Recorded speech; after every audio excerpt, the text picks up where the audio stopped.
What time does it start? They started at 3 minutes. I know, right? I keep trying to figure things out. I didn't know we were doing this. Because I'm like, what? They had that today. I'll allow it. I thought you only sent the post that said, They was gonna have it Sunday. Gonna have it Sunday, didn't they?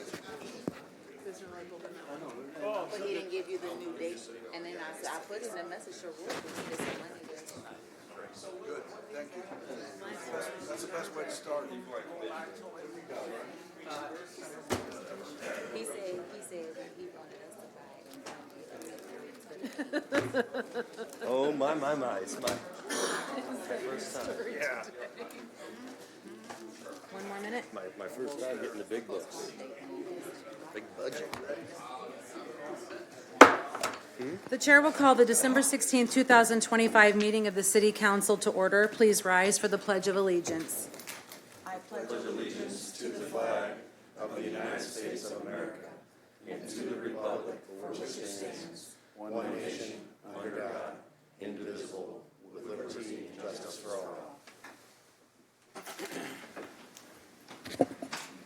Clerk Redpath, can you please call the roll?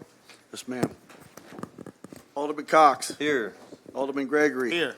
Alderman Williams. Here. Alderman Rockford. Alderwoman Purchase. Here. Alderwoman Natriano. Here. Alderman Carlson. Here. Alderwoman Conley. Present. Alderman Donlin. Here. Alderman Hanauer. Mayor Busher. Present. You have a quorum, Mayor. Thank you, Clerk Redpath.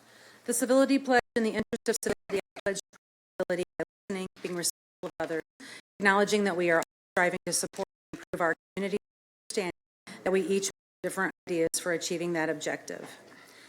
The next item on the agenda is docket number 2025-044 for the property located at 2901 South Grand Avenue East. The petitioner is Parveneer Group LLC, doing business as MJ's Fish and Chicken Express.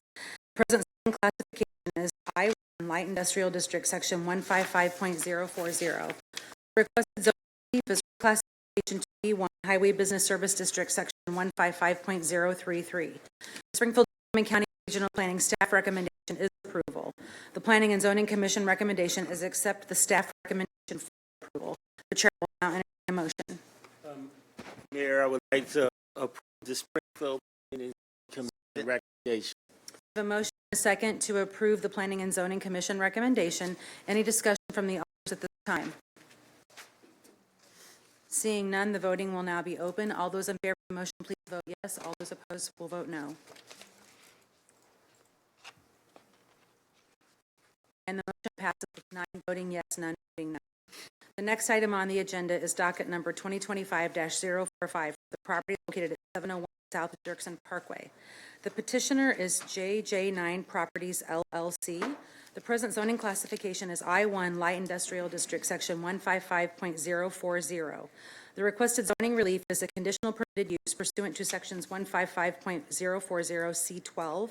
Conditional permitted uses in the I-1 Light Industrial District, adult use cannabis craft growers and infusers, 155.211.9, adult use cannabis craft growers, 155.040C4.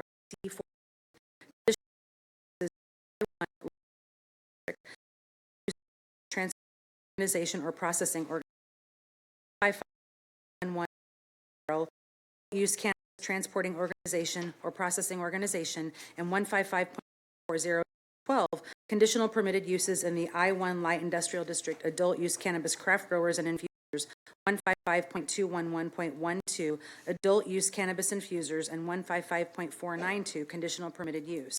The Springfield Sangamon County Regional Planning amended staff recommendation is approval provided that 1, the proposed businesses do not exceed 11,455 square feet as shown in the petition and its exhibits, and 2, there is 0 square feet open to the public as described in Exhibit C of the petition, and 3, the fence is acceptable to the zoning administrator and the city traffic engineer. The Planning and Zoning Commission recommendation is accept the amended staff recommendation. The chair will now entertain a motion. Madam Mayor, I request that we approve the Springfield Planning and Zoning Commission's recommendation. Second. So we have a motion and a second to approve the planning and zoning recommendation, which is to accept the amended staff recommendation, correct, Alderman? Yes. Okay. Any discussion from the alders? Seeing the vote now be open, all those in favor of the motion, please vote yes. All those opposed will vote. The motion passes with 9 voting yes, none voting no.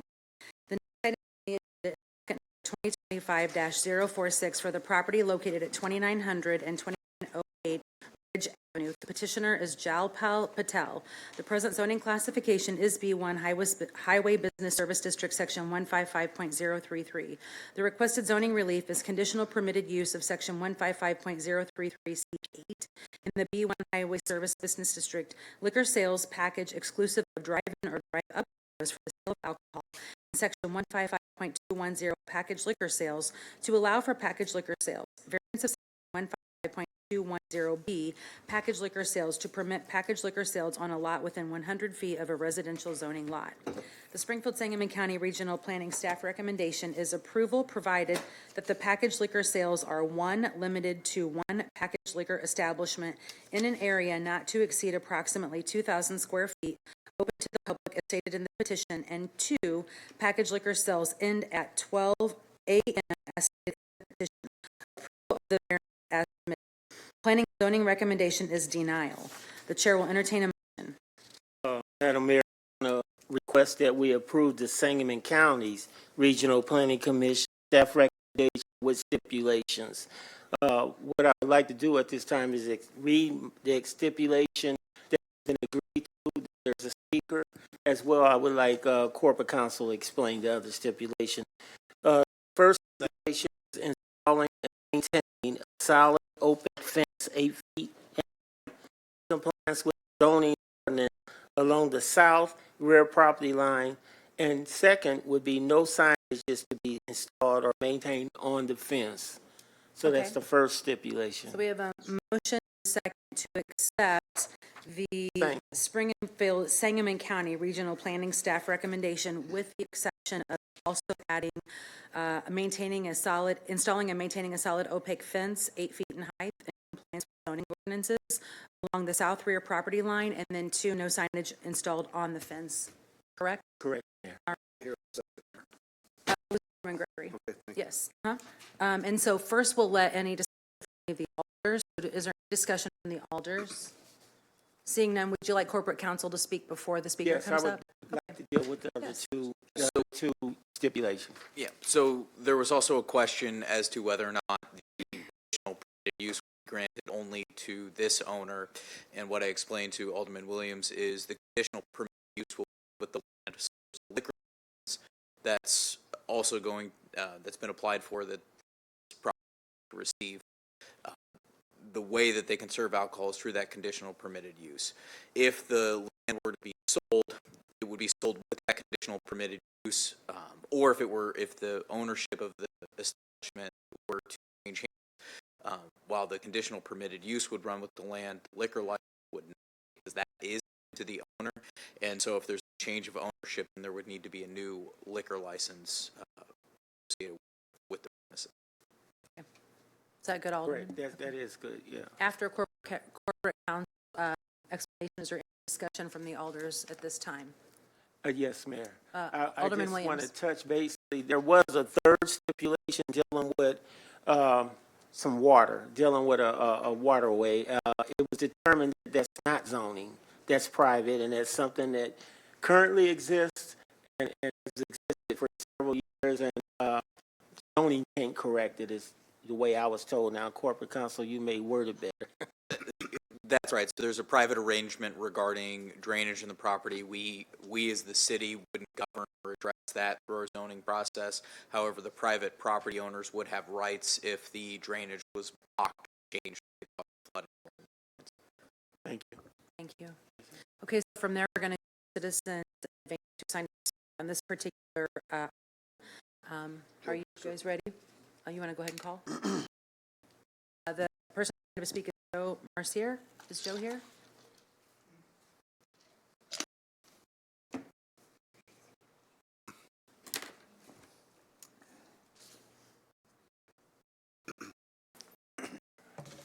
Thank you, Mayor, Alderwomen, Aldermen. So we kind of went through this whole process of the liquor license, and what Alderman talked about the fence line, that's good. And checking with the neighborhood doesn't want that type of business there. However, it is a corridor. We do have other businesses in the area. Patel is a good business owner. I'm hoping that he will be a good neighbor. My property is directly behind him, and it starts from kind of the edge of his property all the way behind O'Reilly. So it's a big chunk of property. And my grandfather built it in 43. My dad bought it in 67. City incorporated us in 69. And then I bought it this year. So third generation, trying to get it back up to par. The waterway, I know it's not a zoning, but I do want Patel to understand that the water is coming from 3 trailer parks directly behind me.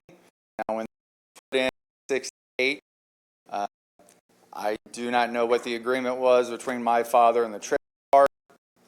Back then, before the city came in, the water went across the property and it's the ridge, and then it goes from there. It has always been our responsibility to maintain that waterway through our section as well as the trailer park, but I just want them to be aware that I will work with them to make sure that stays clear. Right now it goes through a drain pipe. So I don't want them to get in a situation where they are unaware of it, and any blockage would then cause flooding in my area. And now, as a homeowner, I would have to deal with that. I would like to take care of it now before I have to get any details of that. So as long as we keep that waterway through, the property is the 2900. It's that short little triangle, and the 2908 is where their location would be for the store and the operation. So I'm here. Alderman Williams worked with us. I agree with what he has presented. I want to make sure in good faith it's out there.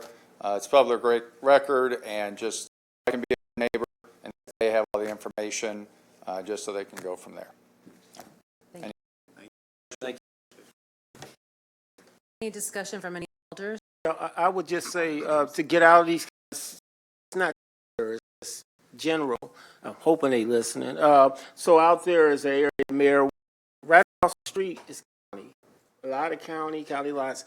Some of this where that water goes through and those ditches, I guess, they get caught. We don't maintain them. It's not public work. It's county. So how to solve these people is to go on in. You know, we need to go ahead and do an annexation and bring it in to the ward to help clear up some of these things that happened years and years ago, because our city has truly way past where the farm is and where I can see when he was a little boy, probably was the edge of town, and it was nothing farm, but since then, we're way past Sangamon Avenue, way out there. I just wanted to say that. Okay, thank you. Any other alders have discussion? Seeing none, voting will now be open. All those in favor of the motion, please vote yes. All those opposed will vote no. And the motion passes with 9 voting yes, none voting no. The next item on the agenda is docket number 2025-047 for the property located at 1701 South State Street, aka 916 West Laurel Street.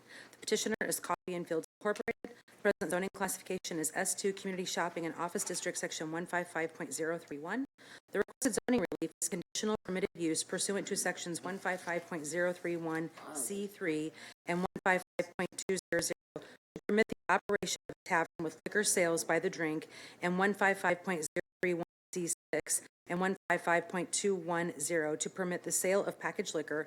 Variance of Sections 155.210B, packaged liquor sales, to allow packaged liquor sales on a lot within 100 feet of a residential zoning lot, church, park, school, community facility, or commercial daycare center, and 155.200A, tavern, to allow tavern zoning lot within 100 feet from a lot on which there is a residence, church, school, park, community facility, or daycare. The relief sought relates only to the tenant space within the building located primarily on PIN 22-04.0-151-031 and commonly known as 916 West Laurel Street. The Springfield County Regional Planning Staff recommendation provided that 1 hour of operation is limited as stated in the petition. 2, the proposed businesses are limited to the existing building footprint. And 3, no outside seating approval of the variance was submitted. Planning and Zoning Commission recommendation is accept the staff recommendation. The chair will now entertain a motion. I move that we accept the Planning and Zoning Commission recommendation. We have a motion and a second to accept the Planning and Zoning Commission recommendation. Any discussion? Seeing none, the voting will now be open. All those in favor of the motion will vote yes. All those opposed would vote no. And the motion passes yes, voting. Next item on the docket is 2025-048, property located on 13th Street. The petitioner is Dr. Edwin Lee Historical Building, Inc. The present zoning classification is R3B, General Residence District, Section 155.018.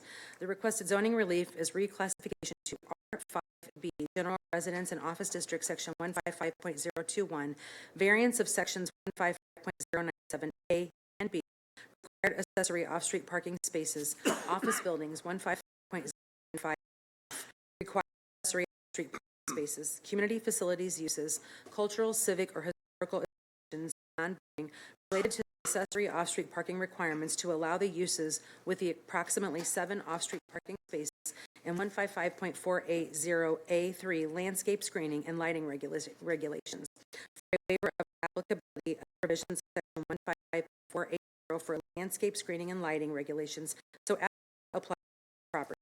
An alternative, the petitioner requests that if the property remains zoned R3B, a use variance is granted to allow provisional of medical and dental services and professional office space together with the community or mental health services with variances as requested.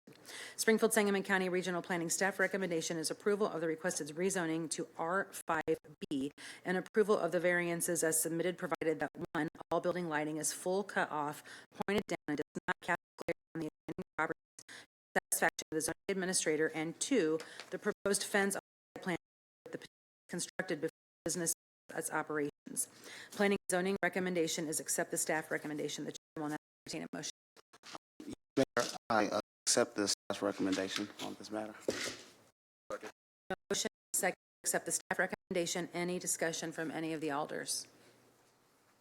Seeing none, voting will now be open. All those in favor of the motion will vote yes. All those opposed will vote no.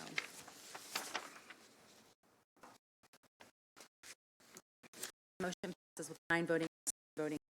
That does conclude this portion of the meeting. I will now entertain a motion to go into executive session pursuant to Section 2C1 and 2C2 of the Open Meetings Act to discuss the compensation of specific employees and collective negotiating matters. So moved. We have a motion and a second. We are adjourning into executive session. All those in favor? Aye.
We're missing 2 people?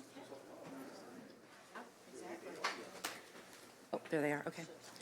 The chair will entertain a motion to reconvene the meeting. So moved. Second. We have a motion and a second to reconvene. I'll hold then, sir.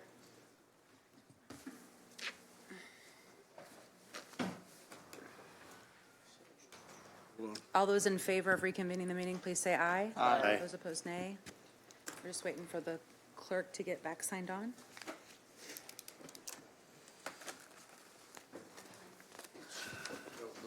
You good?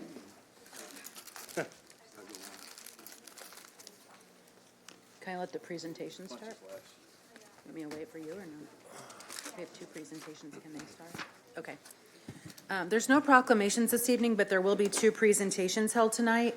Our auditors, city auditors Lauterbach and Amon, are here to talk to us about the city audit. So we'll hear from them first, and then the budget director will do a presentation after that. Come on up. Hi, good evening. I'm Neha Rao, the city's chief accountant. We have Jamie Wilkie, our auditors from Lauterbach and Amon, who will be presenting the fiscal year 2025 audit to the council. Thank you, Neha. Thank you for having me this evening. I apologize in advance for the size of documents I have added to your agenda packet this evening. We do have quite a bit to cover, but I've condensed it hopefully into just a handful of slides this evening, and then certainly we can open it up for any questions at the end of the presentation as well. We'll start by start thanking all of the involved, really an effort from start to finish. We'll take a look briefly at the timeline, but another outstanding audit year, and we'll see that reflected in the audit opinion itself, as well as no internal control findings. So take the opportunity to some of those here in the room. All of the agenda for the presentation, a little bit about the audit process, the award the city received for last year's audit, the opinion itself, and as well as with the comprehensive report. Our second various entities are largest report being the financial report. As I said, is truly a long process. Really, working throughout the year to process goes as smoothly. Back in meeting, do preliminary testing throughout March and April. Field work testing May into June. Working through obviously reportabilities of all financial statements, and finally finishing in October, kind of final issuance of all of those documents. So tonight is really that final ribbon on everything to give you all the presentation of those final documents. So again, I said our focus will be on the annual comprehensive financial report, or what we call the ACFR. I have listed the number of other reports that do get issued as part of our engagement. I do want to point out all of those separate reports also earned clean audit opinions. So not much to cover in those smaller documents.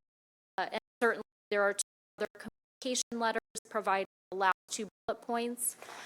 We call SAS 14. Really required communication to any local governance board. Things here that we would note would be disagreements with management, if there were journal entries that were refused to be posted, if we have to engage the services of an outside specialist for some reason. We did not have those types of communication. This is truly the standard SAS 114 letter saying we did not have any issues on any of those required topics. The management letter is also an issued letter each year, really providing any best practice recommendations, as well as updates on compliance changes coming down the pipeline. Those typically work directly with staff on implementation as far as those recommendations. I mentioned that the city received a financial award. This is provided on page 8 of that large document. It's what we call the Certificate of Achievement for Excellence in Financial Reporting. This award program is administered by the Government Finance Officers Association, or GFOA.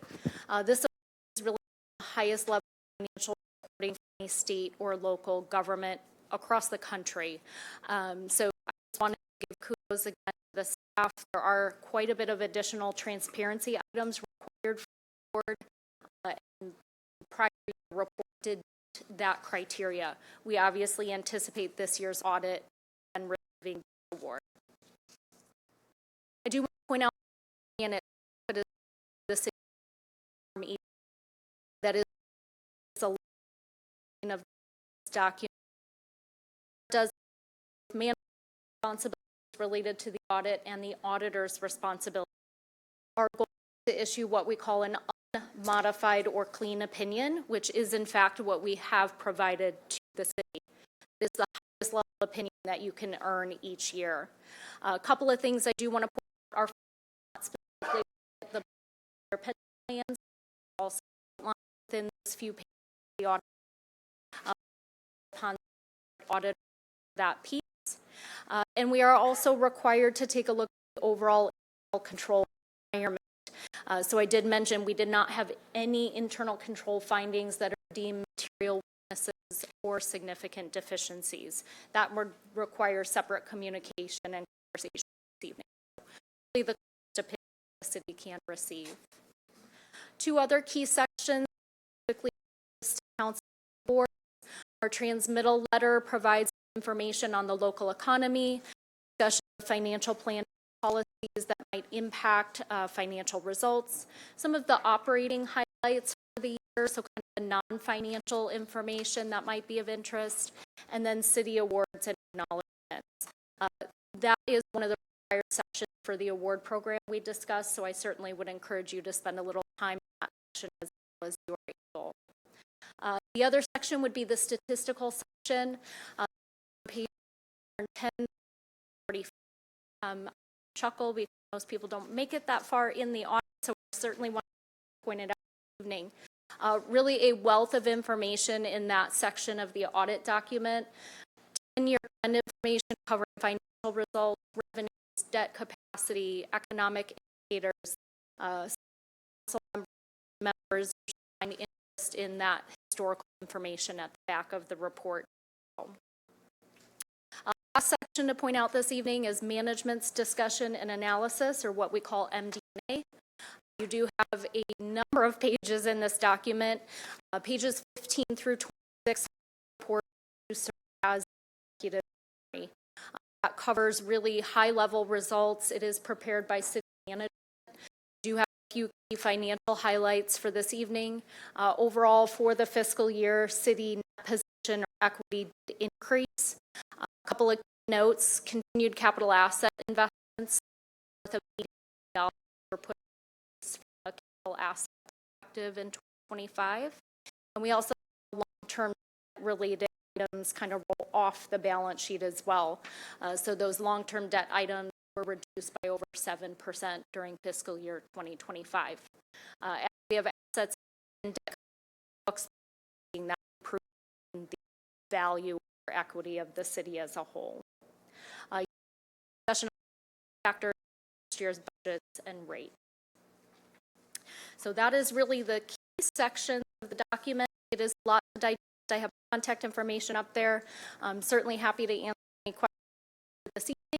In the future, if you have more time to digest the audit document. So thank you again for having me. You have a question for Amy? All right, thank you. Thank you. Perfect. And now Director Metzger is going to come up and give you a corporate fund.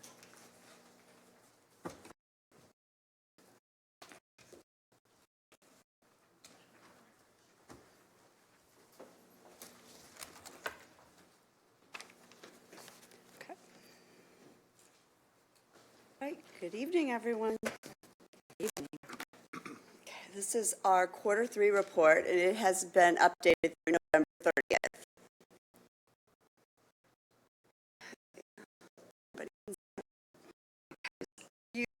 I don't see there's a lot in this.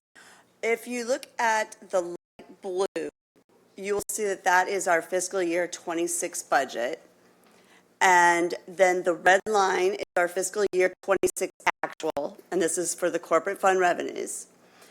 The navy blue, or black, I think it's navy blue, is the 26 current estimate.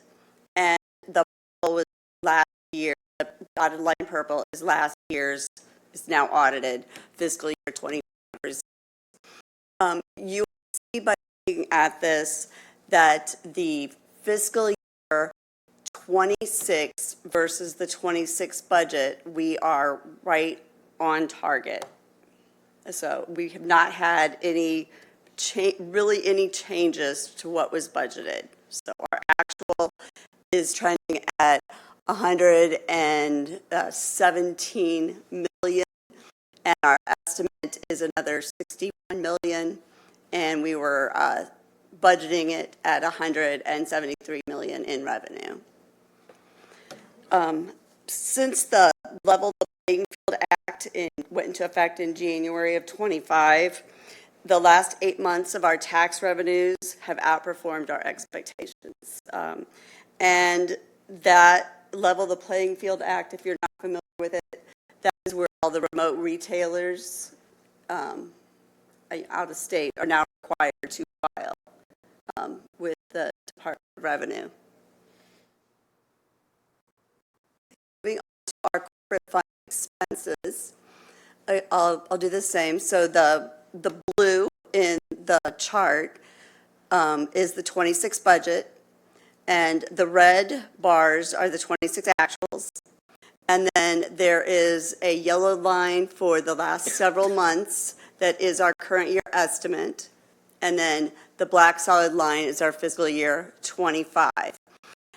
And what you will notice here is that our 26 actuals are, I can barely read that, are at 111 million, and the current year estimate is at 41 million, and we are less than what was originally budgeted in expenses.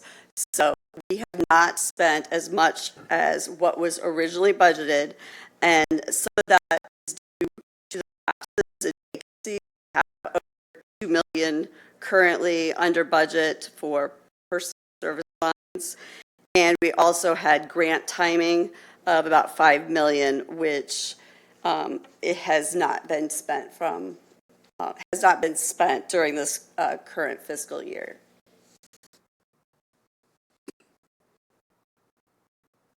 And our corporate monthly fund balance for fiscal year 26, our audited fiscal year 25 fund balance was 66.4 million, which is 37.8% of our total fund balance as a percentage of expenditures, where 36.20% of that was unassigned fund balance. So there was a portion of that which was already reserved, but 36.2 unassigned fund balance.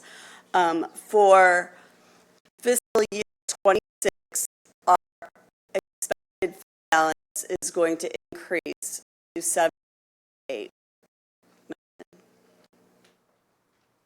that include our ARPA money? No, we excluded ARPA. Okay. Now, in the cash balance, the ARPA money is included in this cash, but it is not included in the expenses. For our corporate fund monthly ending cash balance, let's see. That green is not easy to read, I see in here. So we ended the February of 25 at 58.7 million, and we currently have 62.1 million in corporate cash, and we are estimating ending the year at 58.7. So fiscal year 26 is estimated to end exactly at the same as fiscal year 25's actual.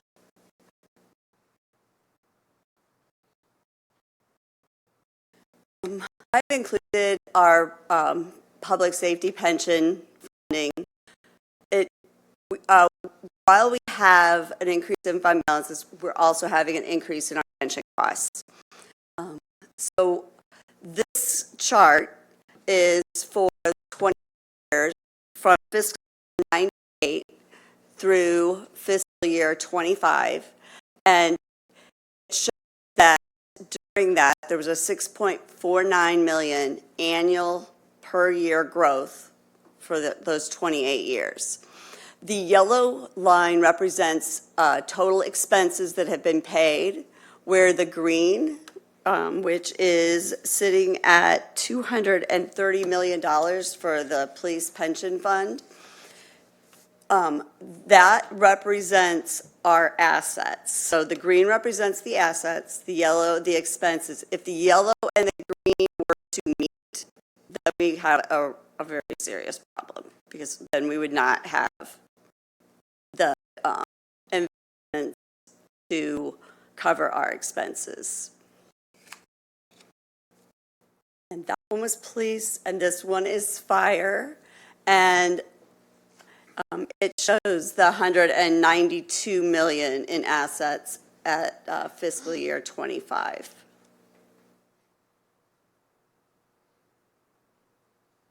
And then this pension funding shows our shortfall versus our levy. And we have the blue bar chart. The blue line represents the fire pension funding. The red represents the police pension funding. So you can see what the total funding costs are and how that has increased over the years. And that is fiscal year 15 to fiscal year 41, or fiscal year 25, fiscal year 25 to fiscal year 41. During calendar year 2040, our fiscal year 41, we will need to be, per state statute, at 90% funded. So with that, the purple line shows our property tax revenue, and the yellow line shows the total funding needed. So the yellow line, as you can see, that extends out. That totals about $310 million as projected by the actuary of what our pension shortfall will be that we will have to make up from other fund sources other than property taxes. That's just comparing our funding to property taxes in the chart. Extra payment that we've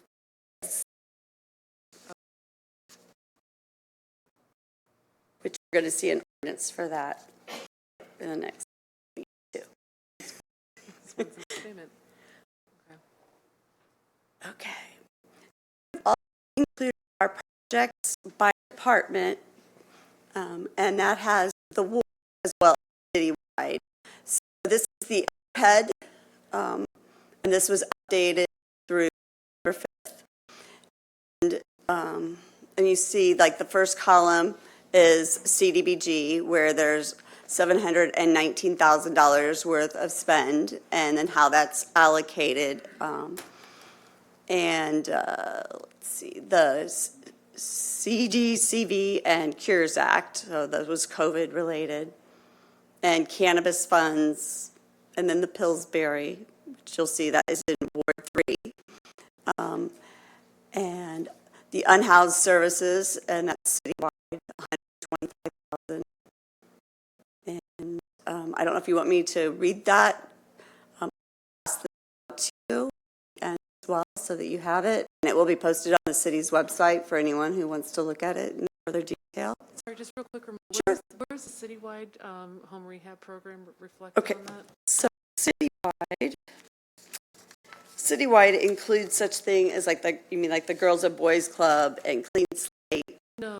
For the women, this is Is that broken actual out like that? OPEDs, grants and awards, and that's fund. So the same. Yeah, Different sorry. pots of money. That's okay, I understood what she was asking. Good, Two thank different you. pots of money. Thank you.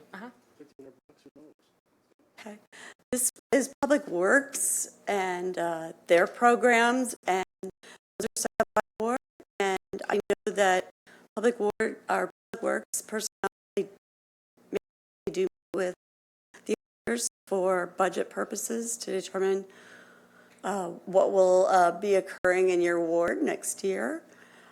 This has railroad relocation money. That is where the biggest part of that is Ward 2, 3, 4, 5, 6, $100 million there, and then in Ward 2 and 5, $114 million. And that is the largest piece there. I don't know if you have any specific questions. I do have all of the detail by project and Word on the next 4 pages.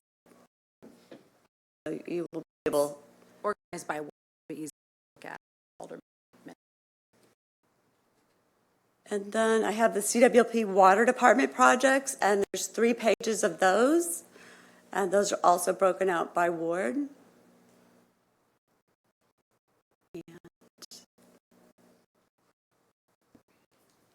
And then I have the electric department and their projects, and I have 2 pages of projects for them as well, broken out by ward.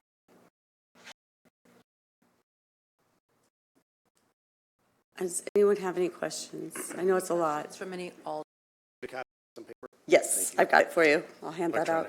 So the aldermen and alderwomen, just so you know, the projects, since you having budget meetings with Public Works and with the utility, if you so choose, it was important for you to see the detail of the projects, so you all have that, so you can look at those for, I thought it would help for your budget process, so I want you to have it now. Right. I like that. Thank you. Thank you. Thank you. The chair will now entertain or recognize, Treasurer Beth Hager for the presentation of the financial report. Thank you, Madam Mayor. Treasurer's report for the corporate fund for the month of November. Beginning balance is $7,927,748.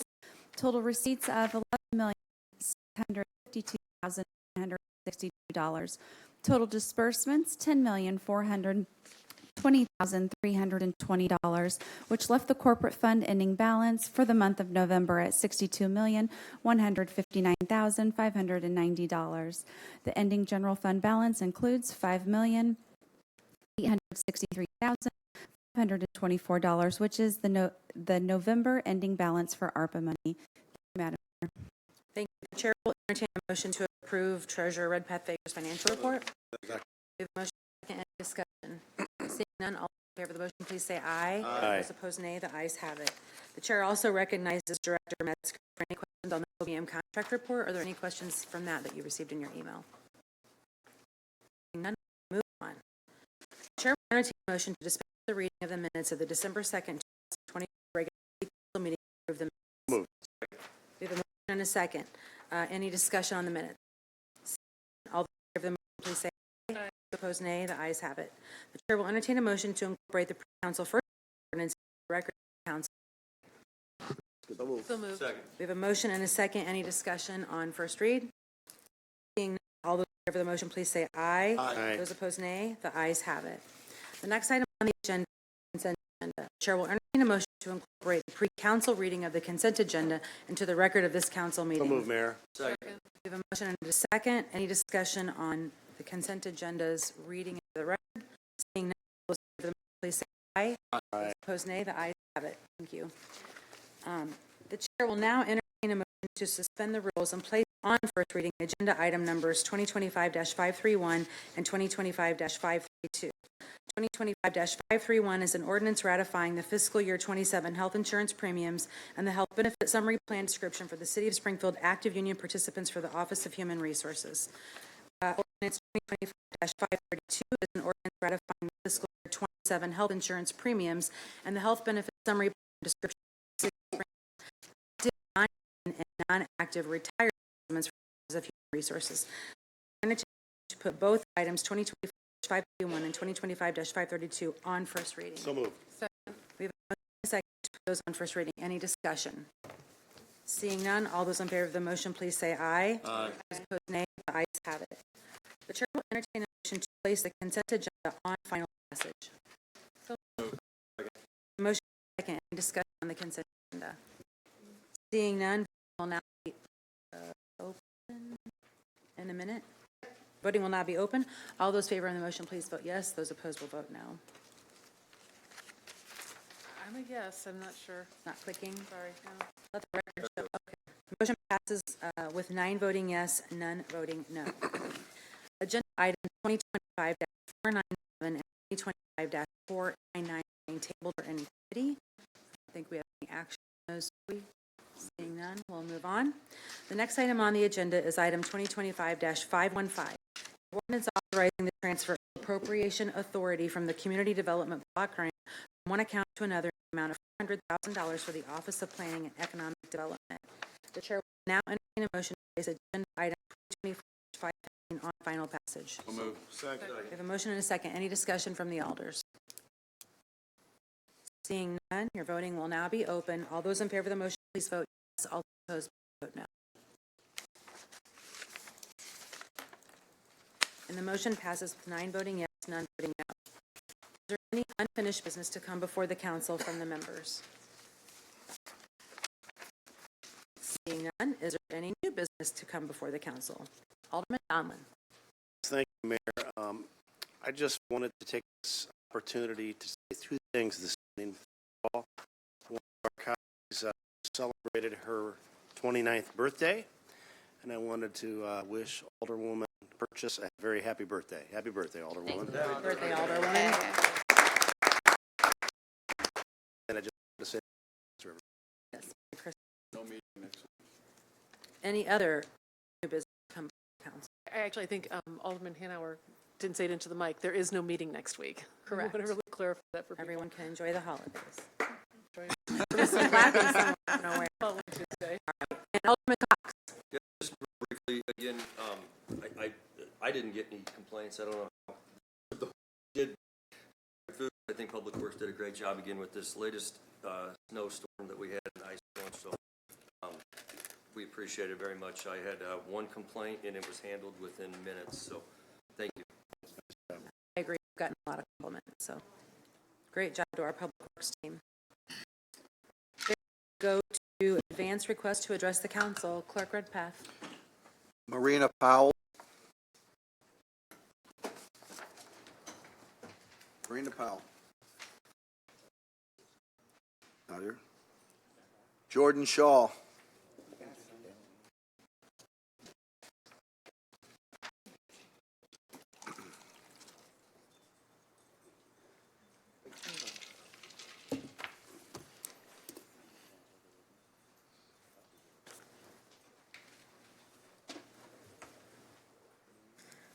Good evening. Good evening. Wait, can I be heard? Okay, it sounded a little low. Good evening, everyone. I just wanted to come up here and just talk about decorum in general, because for the last few weeks, I noticed that not any anger, but some people in the horseshoe and disrespect other people in the horseshoe, and disrespectful to people who were coming up on their own free will and speaking to the horseshoe.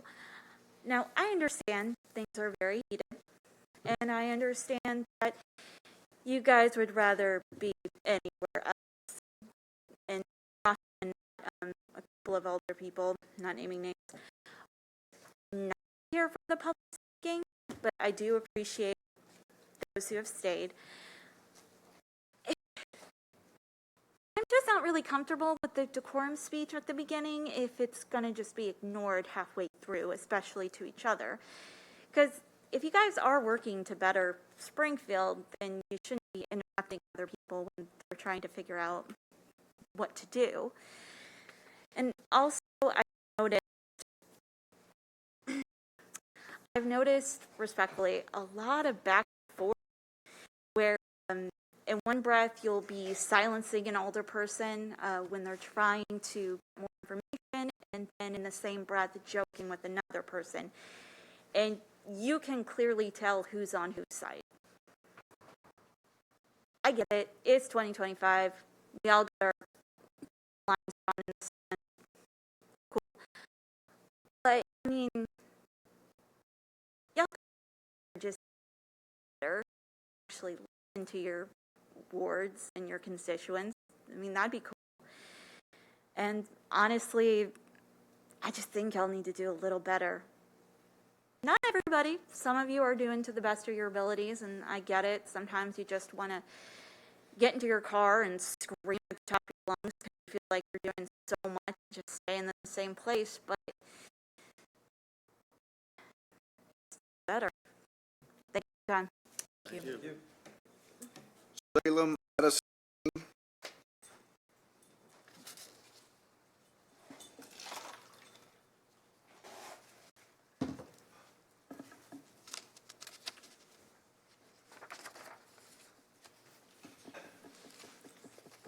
Well, it's been a long year, and I've been too busy with finals to stand up and talk to y'all for most of it.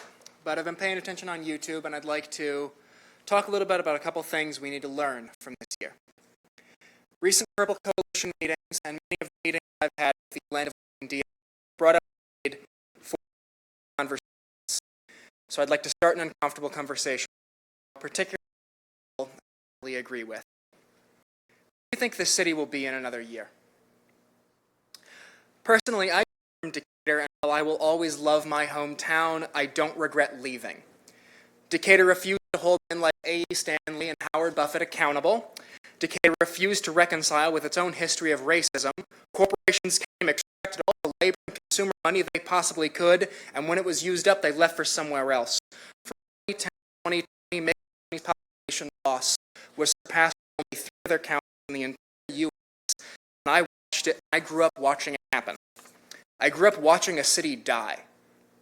Then I left for Springfield 3 days after graduating high school, only to watch the same process repeat itself here.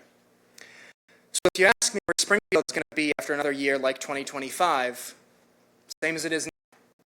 Nothing changes, nothing changes. I grew up with cannot happen again.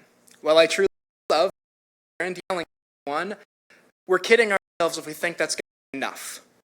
This is of public unlike anything since 2020, and yet we lost the Wakery. We lost Buzzbomb. We lost the landlord referendum vote. Our voices were censored for about half the year, and I still haven't forgotten about how Redpath was appointed clerk. Arguing with people and having these discussions is an important part of the political process, but it does not create political change. Political strategy does that. Participation is great, but we need out that happen before it's too late. We need, from the people on this council and the people sitting behind me and the people watching at home, we need focus. We need the conviction to save Springfield from the fate of Decatur, the fate of so many other cities before it. We need to follow the lead of the Massey Commission and the Purple Coalition. We need of people who can be given a mission, accomplish the process, no more. Here's a more specific example. I've used to great success if the process is used, as it has been a couple of times throughout this year, one-by-one disruptions, which I've used to interrupt far-right meetings in the past. An audience member interrupts until they are removed. It continues. Someone else does the same until they are removed. This goes on until you run out of people. People can delay something for an hour, over and over again. There's also direct action, mutual aid. With mutual aid and direct action, we don't need to wait for the administration. We can organize a tenant union and rent strikes.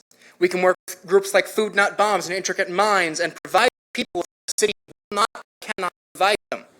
Know the process needed. As a closer, I'll use an example from our city's past. In 1840, during the of the State House, Hamlin jumped out the window to break quorum. Well, I'm not recommending jumping out of any of these windows. Those doors ain't a far walk away. We don't have to show up if downtown and the east side are just going to get shafted again.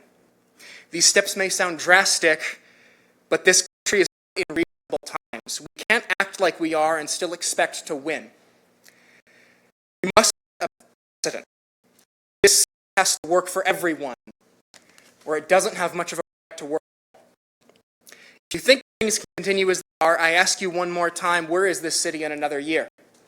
How many businesses close?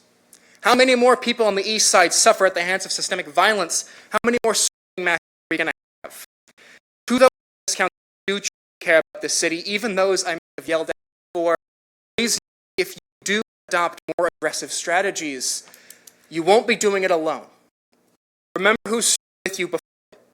Remember when Alderman Gregg asked us to speak in favor of the Madison Park TIF in June, and exactly when Alderman made the landlord ballot referendum petition, both of the doing so along nearly every other community member showed up. To those who do care about fixing the city, who stand with you, vote against you in 2026. May we all have a Merry Christmas and a hungover New Year's. Then let's get to work. We've got a city to save. Brianna Day.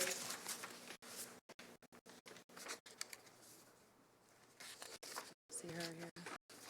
And Peja.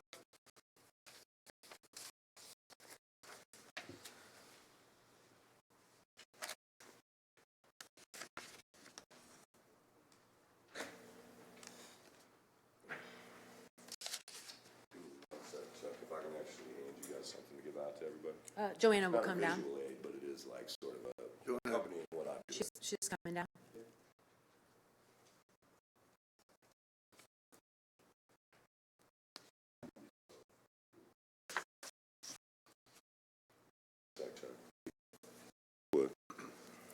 Thank you. Thank you. So this evening, give you guys a break for one. I'm gonna make it easy. I don't think about myself much. You guys know I come up with a lot of fair private person about how I live my life and what I get into outside of here. Not up to anything, although in this case I was and still am. It's good trouble. So for the last 6 years, I've been working on a long-term endeavor. Back in 2019, after a career close to the AWA, community radio station. It's a community platform. It originally started off as student radio and a platform for community members. When that was sold back in 2019, I'd already achieved my master's in mass media, and I've been focused on journalism, but I decided the radio was where my heart lies, along with paddle, be good. Turns out, with I told you, we don't have to let it go. We can create our own community radio station. Over the last 6 years, I've achieved 501c3 status. We're a registered charitable organization. Got our sales tax exemption. We just moved into the Myers building over there on 7th and Washington. Ground floor studio where President Hempel is located. You'll see one there being a large part of the community, being present at events, parades, concerts. It's not my radio station alone. It's a lot of my effort, but there's an entire board behind that. And there's going to be work to include everybody. My political beliefs and the person that comes up here most weeks, the person that represents SCB, the Springfield Community Broadcasters, and WQA 95.7. So do keep that delineation in mind when I'm up to talk to you guys later. I'm not representing these fine folks. I'm representing my own community and interests in a broader fashion. But in this particular case, the goal has been to create a community-based platform, staffed by community members and focused on the community itself. One of the things the city lacks is a unity of vision and an understanding of what happens here as a community. Often we have insular silos, we in our news in individual ways, and we often don't have a common voice or narrative that we can stand by. How many times have you had an event that was worth attending and people said, man, I wish I knew about that? Wouldn't it be great if we had a community platform we could tune in and those things were actually discussed? We bring in new restaurant owners, bring in new business owners, we bring in city people to talk about the plans you guys have and the programs you're implementing. Rather than get a and just a little blurb, you get a chance to actually expand upon your ideas and talk about what we can do for the city to make it better. That's what I've been doing with my time. So when you guys think about what I tell you should do better with your time, I want you to know that that's what I do with mine. I created a community platform, but there's been a lot of my effort the last years to bring it to this. And that's something where we're this close. Public funds are out. If anyone wants to donate, we would really appreciate it. We're that close to end here next Thursday. We're going to shut down part of that street at some point in the next month to get those antennas up. But we plan on being on there and having 24/7 community staffed voices. And that, I think, missing a lot here is an identity for this city and a place that people can point to the source. Like folks ask me about my logo. Take a look at it. Take a look at those stickers. What do you down to Springfield? Might be our boarded up window. Might be our slightly dying town. That's folks. Look at how beautiful it looks now. that is an opportunity. That is the chance for us to move forward as a community to make things better. And something like that, where we have a common voice, a common platform, a common idea of what we should be accomplishing, is truly important. I think that's the kind of thing that will make a big difference in our city for years to come, because it's not just my station, it's all of our stations. It's a community opportunity to have a real chance to talk to each other, to hear from each other in a way that doesn't control our commercial interests or who paid the highest dollar to get our time, because that's not how things will be run. I do have a pretty strong say in that. So I wanted to take my time this week to be a little bit selfish for once. I do tend to be very broadly focused, but this is something I've spent a lot of years on. I will never have children. This is my baby. And we're going to bring it to fruition. So I really hope you guys participate in it, and when we do launch, you guys will take great pride in it, much like I do, because it will be a great resource for you. So take time to by the studio, come in, ask questions, because it will be the community resource. So thank you guys for your time, and look forward to more.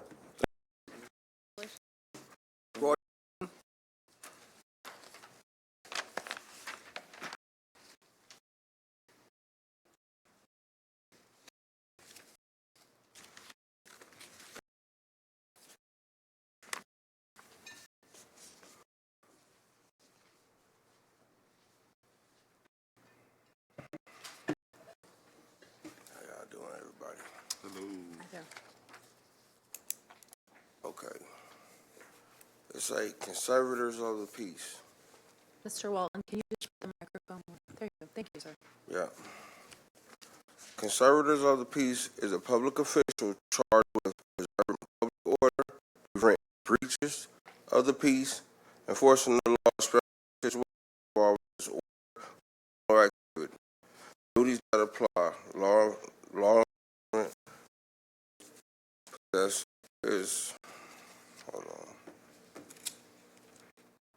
Authorities they possess are to prevent, suppress breaches of the peace, often with a warrant when an offense occurs in their presence, and maintain the public order. They can call upon citizens for aid and survey or execute certain legal processes, depending on the office. Now, how that applies to Illinois is, it says under Illinois Municipal Code, there's persons, presidents, trustees, marshals, deputy marshals, and policemen. Municipalities are conservators of the peace. The receive a certificate showing completion of an approved training course. Those persons have the power to arrest or cause to be arrested with or without process persons who break the peace or violate municipal ordinances or Illinois criminal laws. Your police department has been participating in them acts, and they've done it in front. Here are several information acts I filed. The code can be found. There's no record of them. They didn't exist. And after applying pressure, was given a word, a password to give to the officer in order to actually receive the information. And I have that one too. So y'all, investigation, improperly work, improperly handling complaints. Clerk, this came from your office, but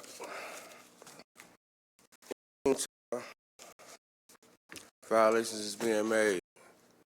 People have power to make the arrest under this act. For y'all, that means something too. Start making the arrest because we're tired. I keep telling y'all this. I don't understand if I think I'm undereducated because I'm not in law enforcement, but I'm gonna do what it takes to make sure y'all do something. Clean up your departments.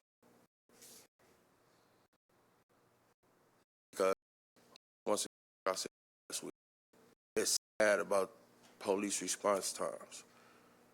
How do you make arrests and then take down the Sangamon County mug shot so there's no record of the arrest? Like, come on, man. I pray y'all do better. And I'm still waiting on some updates about some situations. But thank you for listening. Yes, sir. Marina Powell. That's it, Mayor. Okay. That's all we have. Motion for adjournment. All those in favor? Aye. Those opposed, nay. The ayes have it.